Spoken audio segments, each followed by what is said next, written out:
Welcome to Season 2 of Grain IQ. I'm Chad Moyer.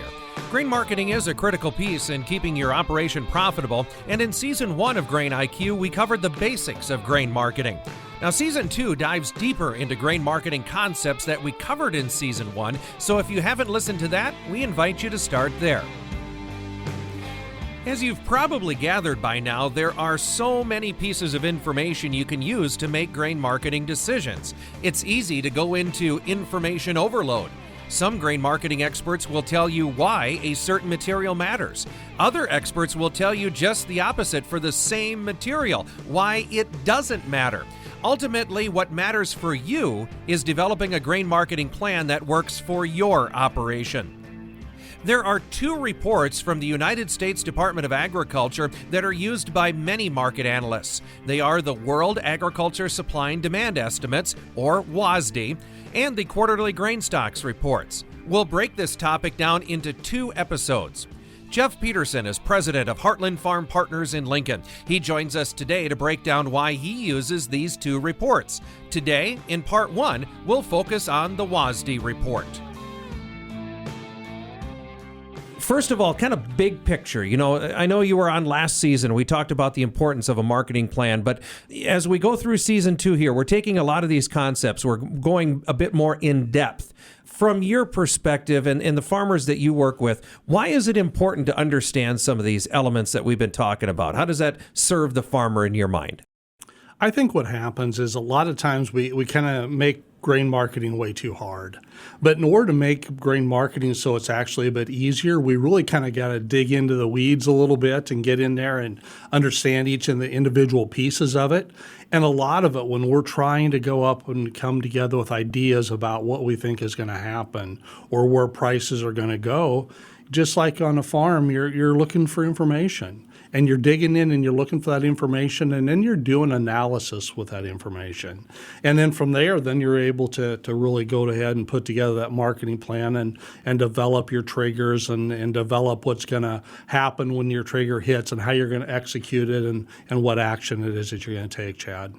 Yeah, and that's what we're going to try and accomplish here on this episode is talk about some of those elements that are a part of your decision-making process, that give us some of those indicators like you had talked about. When you look at all of the things that are available, Jeff, there is a lot out there. Admittedly, there's a lot of information that's available, but there are really two key things that I think that are a big part of the work that you do with farmers. What are those main things, would you say?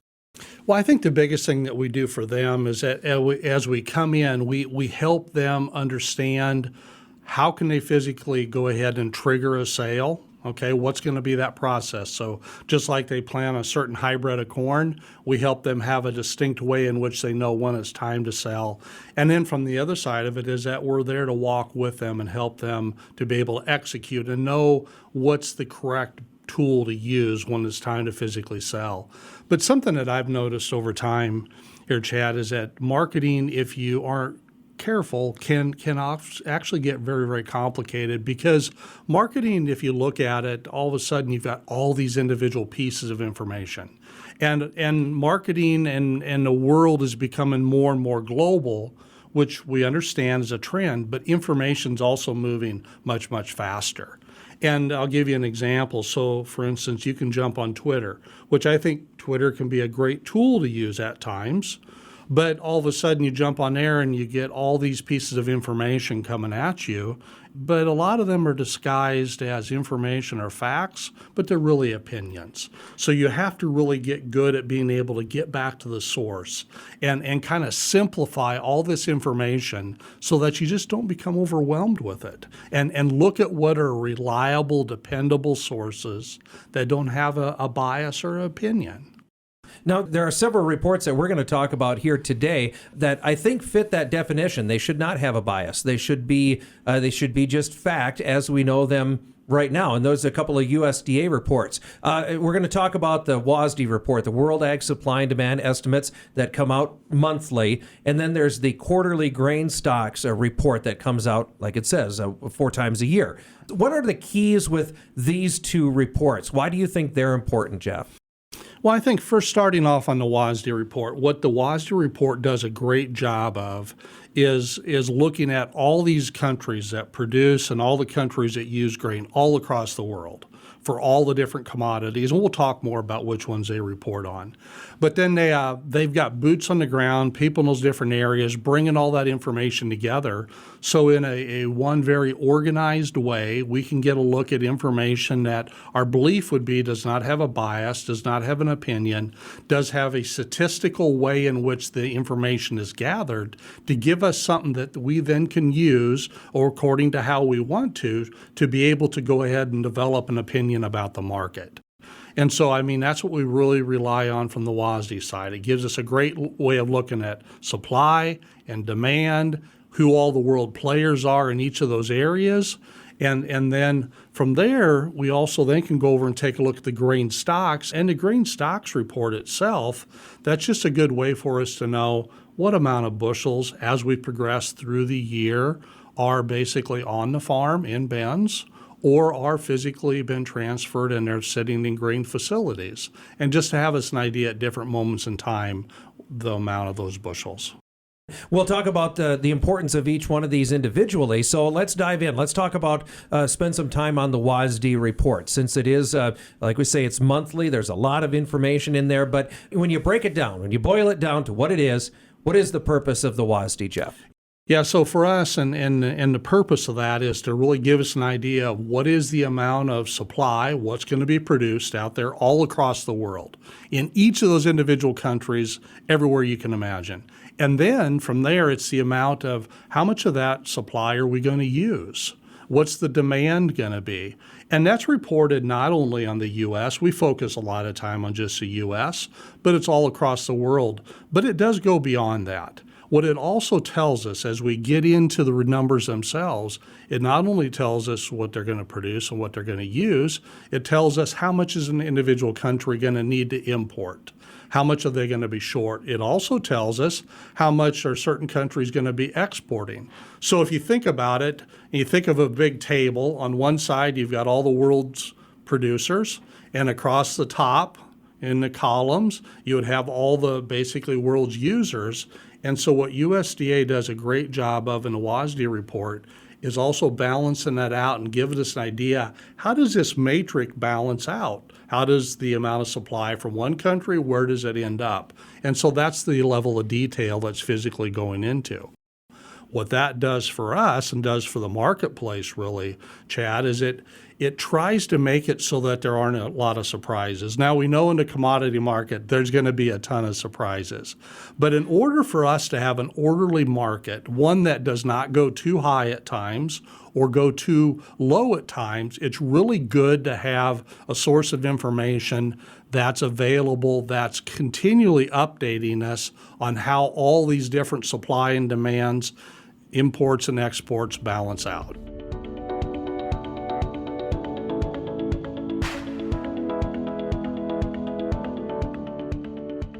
So you said it is a one report, it's one place that contains a lot of information, admittedly. So maybe could you give a little perspective as you've come to know, how is this report assembled? How is it prepared and put together? Yeah, and that's what really, I mean, for some people, they lots of different opinions on the report, right? But as we dig into it, what they've done and what I appreciate about it, Chad, is that it's a very statistically reliable based on their methodology and sampling, but there's a lot of layers to it. So let's dig into those layers. First of all, starting off, what you've got is you've got the World Agricultural Outlook Board, okay? Within USDA, they're responsible for physically saying, okay, we reviewed the numbers, we're going to sign off, and we're going to approve the report. But there's a lot of work that has to be done to get to that report. And so think about the next layer is what they call their interagency commodity estimates committees, okay? So we've got this level, and think of that as kind of the workhorses, all right? So each of these committees has an analyst from the World Agricultural Outlook Board on it, heading it up, and then they've got all the different resources that are available out there, bringing all the information together. And this is so complex, Chad, they break it down, and they actually have 9 different committees. Now, these 9 different committees, they're tasked with coming up with basically supply and demand numbers for wheat, for rice, for feed grains, for oil seeds, for cotton, for sugar, for meat that's coming in from the animals. That could be our livestock, also for poultry. It could be for cattle, for hogs, also for dairy and for eggs. But there's 9 different agencies that actually, these interagency commodity estimate committees that have to bring their numbers together. You got the overseers, you got the workforce, and the workhorses. Where do the workhorses get their information? So one of the things we said, it's about coming up with supply and demand. So as we talk about supply, what that really means is production. So starting off on the U.S. production side, what they do is that Interagency Commodity Committee, they rely on NASS, the National Ag Statistics Service, at both the state level and the national level to physically come up with all the information on production and also the information on stocks. And that's where that quarterly stock information is important. But we know that the report isn't just about the U.S., it's about the world. And anytime we're dealing with foreign production, then that's when we got to reach out. And you'll hear, you guys will report on it at times in in some of your different broadcasts. That's where you get the Foreign Ag Service involved. And we'll even hear them talk about at different times coming out of their field offices. You'll have a Foreign Ag Service attaché report. And those information gets reported, and they'll say, hey, we think, that Ukraine's going to produce X amount of bushels. And so then that information can get integrated in. But then they also rely on the official data coming out of those foreign governments. Now, we realize that certain governments, we have to take their numbers with a grain of salt. As we go forward and as technology improves, satellite imagery. So they're checking for reasonableness. Now, wait a minute. A certain country says they're going to have a record crop, but we don't see it.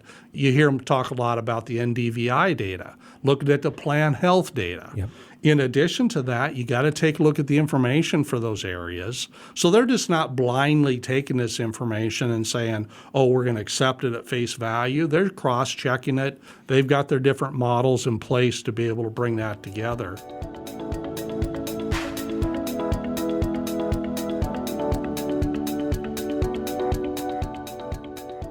So that gives you kind of the production side of what they're pulling together. But then it gets even more complicated, Chad. Then we got to talk about the trade and what bushels are going to go to what country. Mm-hmm. And so then you've got a lot of different economists that they're having to physically dig in and say, okay, what do we think the economy of China is going to be like? And as a result of that, what do we think their demand's going to be like? Then we also got to rely on the foreign ag services to be able to say, okay, for these individual countries, what does the individual demand and supply at that level going to be? The U.S. Census, a lot of times we don't talk a lot about the U.S. Census, but the U.S. Census is tracking what trade is happening from one country to another all across the world. So that brings the trade data in. Mm. But then in addition to that, you've got a whole nother level. And as you dig into that level, that's where you've got the Economic Research Service. And what they're doing is they're really tasked with compiling and analyzing information. You'll hear us sometimes talk about the Ag Marketing Service. That's a service that you might even utilize at times. It brings together different pieces of market information, prices and different things. FSA offices, the FSA, the Farm Service Agency, they're bringing together acre data that gets consumed every week out of the Energy Information Administration. We get data on what's going on with ethanol, and that's coming out of the Department of Energy.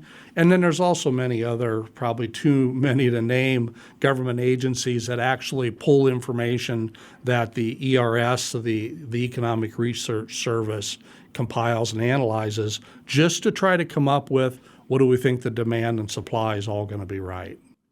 So just kind of reinforcing that, I think a lot of the attention just gets looked at what is total production going to be, what is total usage going to be, and they kind of take everything else as automatic. But as you've highlighted, there's logistics, there's geopolitical conversations, there's currency. There's, what is our Governmental policy. There's policy. What is our view of doing business with this entity? That all is captured in this report too, isn't it? Oh, it has to be in order for it to be accurate. And what we have to realize is that it's a snapshot in time. And as we go through the year, conditions change, weather changes, political climates change, leaders change. Yeah. And all those things are going to have impacts. So would we expect the numbers to be exact on, spot on, and it's never going to change? Absolutely not. That's really not realistic.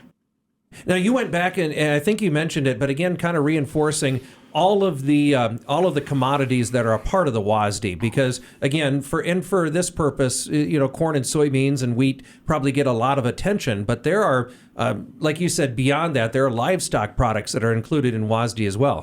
Yeah, in order to get a good idea of what's really going on with really agriculture and all across the world, and as a result of different commodities, they're all interrelated. There's certain ones that'll substitute for others. So as you dig into that, first looking at ones that are common for both the world and the U.S. numbers, it's a list like you'd expect. You've got your wheat, you've got your rice. Now, something that's interesting, you'll hear a lot of people talk about coarse grains. And that'll get brought up, and all of a sudden, a lot of people's minds will stop and go, I don't know what that is. Well, in the world of going through the WASDE report, that means corn, that means sorghum, that means barley, and that means oats. Mm-hmm. And then we get in, we talk about oil seeds. Well, what are oil seeds? Well, oil seeds are your soybeans, your rapeseed, and your palm. And then from there, we also have cotton. Now, keep in mind, those are ones that are commodities that are common to the U.S. and the world. Now, as we talk about just the U.S., we do go a little deeper. We also include sugar. We also do talk about meat, whether that be hogs or whether that ultimately be cattle. We get into poultry. We get into eggs, get into milk. And believe it or not, Chad, also, because it's an important factor, we talk about Mexico's supply and use of sugar. And that gets all brought together. So those are all the different commodities that are involved in the WASDE report. We're kind of at a changing point in this podcast, I'd say, where we talk about its release and how we use it. But before we do that, do you have any insight as to the timeline for putting together a report? Because the WASDE comes out monthly. It's usually kind of the first third or first half of the month. Right. But how long does it take to accumulate and put all of that data together? Yeah, that's a great point or question. And actually, it's an ongoing process. So basically, all the different agencies and everything that we physically talked about, they're continually gathering that information. And what really happens is that with the WASDE report, because the report's coming out, it kind of forces all that to be assembled at one point in time. Mm-hmm. And that's what really brings it. So there's really not necessarily a start and an end. It's a continuation.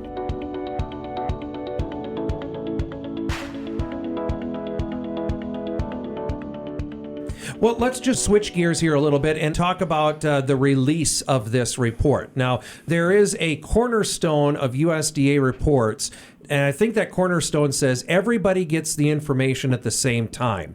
Why is that important? Why and how does USDA accomplish that? Yeah, so let's just take a look at the importance of the information. So what we're talking about from a fundamental perspective, the supply and the demand, is that if for some reason somebody got the information ahead of others, in this day and age, they'd have a big advantage in the market, and they could take advantage of that, right? And actually, in a matter of the past, that has happened. If you can believe, or if you can imagine, Chad, through time, everybody's tried everything. So, for instance, when they get together, the process right now is that they come into a lockup situation, and that's where they've got one particular area within one particular building of USDA that physically they know is going to be secure. So what are the steps that they take? And then I'll talk about what are some things that have happened in the past to cause them to have to take these steps. So the first thing is that no one person ever has all the information prior to the release of it. There's different pieces of information from the supply and demand side. So what that can assure everybody of is the fact that nobody would have enough information to be able to take that and take a position in the market that would benefit them. So the morning of the report, basically the doors in the area that's going to be used for the lockup are secured. The window shades are secured so that ultimately they're not able to be moved in any particular way, because in the past what they found out is that there were some individuals that were going into lockup and they were getting enough of the information that they felt that it would be able to have a system where, depending on where they had the shade positioned, it would allow them to physically tell their partner on the outside, you should buy or sell. And so what happened? They had to get to a point where they had to secure the shade, so that couldn't happen. What about all these electronic devices that people carry? Yeah, so they block them or jam them. So there's no communication in by telephone, no communication in by internet or anything. That area is completely secured.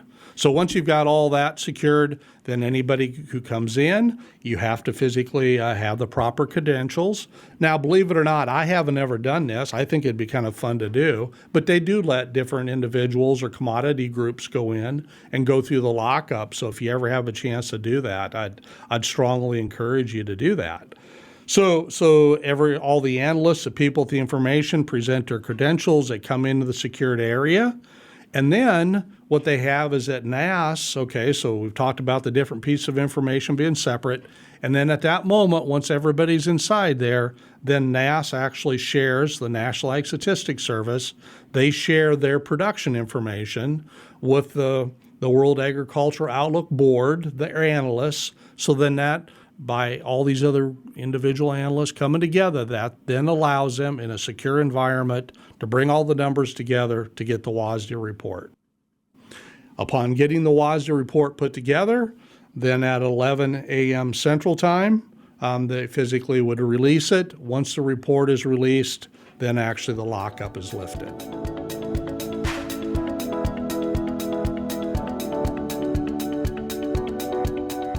We've talked about all the information that goes into it. I guess as you look at it, how is it structured? What are the pieces of the WASDE? You know, and a lot of times I don't think everybody gets a chance. I don't know how many people actually have had a chance to take a look at what the actual WASDE report is. I mean, it's generated in a PDF form, it's in a written form, but most generally what you see, whether it be in the media or social media or wherever, you just see bits and pieces of it. But you've got a very extensive document. You've got a document usually about 40 pages long, okay? At the beginning of the report's a written summary that really just highlights what the analysts saw. You know, was production up, down, explanations on why they changed demand. And believe it or not, that'd usually run about 5 pages. Mm-hmm. And then from there, what's nice is they give you all the contact information for the analysts who were in charge of each of those interagency commodity estimate committees. Then you've got a brief table of contents for just simplicity to look through the report. And then the data itself, Chad, the U.S. and world numbers, it's about 26 pages. Just of the numbers and the calculations. Just the numbers and calculations. And so that's the level of detail. And what I'd mentioned at the beginning is that, you know, what they do in their processes, they're statistically valid. What they do is they actually give you 3 pages of just statistics. And that statistics that they physically give talks about the reliability of their projections. They'll be the first to admit they're never going to get it hit perfectly. But what they do is they track everything so close, they're able to tell you basically for that given report, for that particular piece of information, they're able to tell you what their statistical reliability is. That takes up 3 pages. And then at the very end, they give you a listing of some of the additional reports that you can use if you want to look at it and dig in and see behind the scenes even more data about what's supporting the information that goes into the WASDE report. As you were talking about the statistics, you know, that's kind of that's the pages that prove that we do or don't know what we're talking about, maybe, or maybe the validity of this or what we think of it. Is there ever a situation where USDA will say, hey, there are gaps that we're not sure of, and we want to make that known? Or the fact that we think we've got a lot of information, we think it's pretty good, and we think that this is as spot on as we ever can, or absolutely can be at any given point. You know what I'm saying? Yeah, I do know exactly what you're saying, and I'll give you an example where they will do that. Basically, in this last report, we kind of had an example of one particular port where we ended up having a situation where there was acres of wetness up in North Dakota, South Dakota, and Minnesota, and what they said is, you know what, we need to have a resurvey of those acres. So they went back to the entity, they went back to NASS, who was supplying that data, and they did a resurvey, and then that information gets brought in. And so, yeah, in the front section of it on the write-up that talks about, they'll address any particular issues or they think they need to take additional steps. So we've come to this point now where let's take this big report that we get, like you said, some 40 pages, 5 pages of summary, 40 pages of report, boil it down to what does it mean to the farmer? What information in the WASDE is going to be of value to the farmer and his efforts to market grain, Jeff? Yeah, so what we like to do, or we like to say is, in the beginning, we talked about how complicated all the information could be. But in order to have a very good marketing plan and to have information that you're working off of, you have to simplify that process. And so what we do is we take these 40 pages and distill it down and said, we want you to be able to walk along, understand the market with the least amount of numbers that still carry the most significance.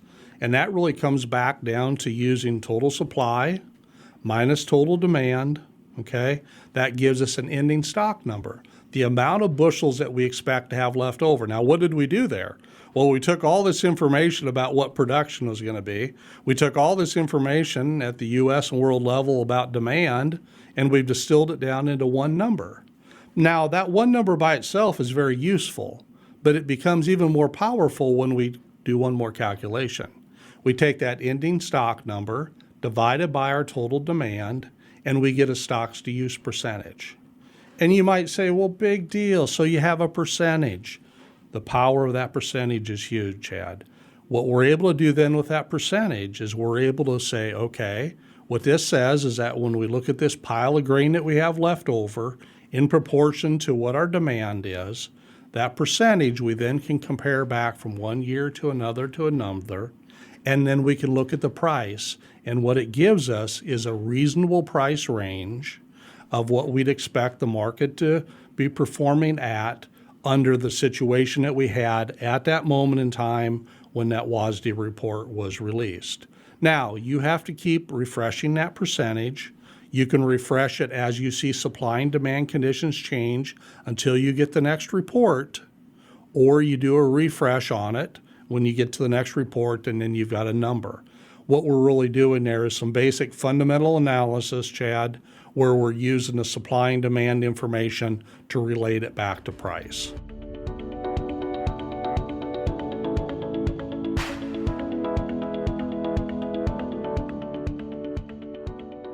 And I would imagine that an abrupt change in that number, in that ratio that you described, much like the market likes to know a lot. But if all of a sudden something changed, the market's going to react. And if that number changes, that ratio that you described, that's a trigger for our marketing plan, isn't it? Yeah, it really is. And we like to, we use it as a way to gauge kind of how we're going along, so it becomes very, very useful. Now, there is another number that's useful to the farmer. I wouldn't say it really necessarily would cause us to take any action in our marketing plan, but one of the things that I failed to mention that they also do come up with is they do come up with a marketing year average estimate. And for price, yeah. For price, exactly. And that's right underneath the ending stock number. That's in the calculations in the tables they put together. And that information just gives you an idea where it can be used, gives you a rough idea to say, hey, this is what they're reporting or projecting depending on where you're at in the crop year.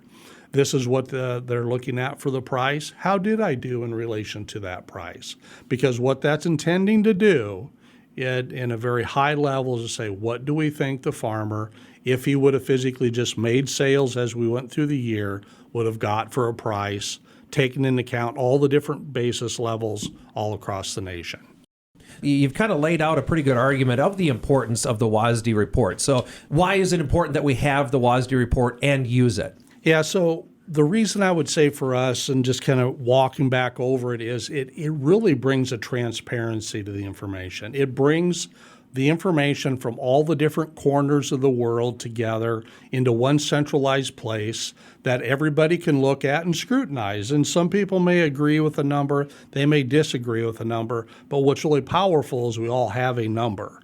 And without basically the WASDE report, you'd have different agencies, you'd have different individuals, you'd have different companies putting information together that may not be anywhere near accurate. And depending on what happens with that, unfortunately, the market may go way too high or way too low, and that's never in the best interest of any of us. That's where we're going to end part 1 of our conversation. Join us for part 2 as we break down the quarterly grain stocks report. Again, our guest today, Jeff Peterson, president of Heartland Farm Partners in Lincoln. This is Grain IQ. I'm Chad Moyer.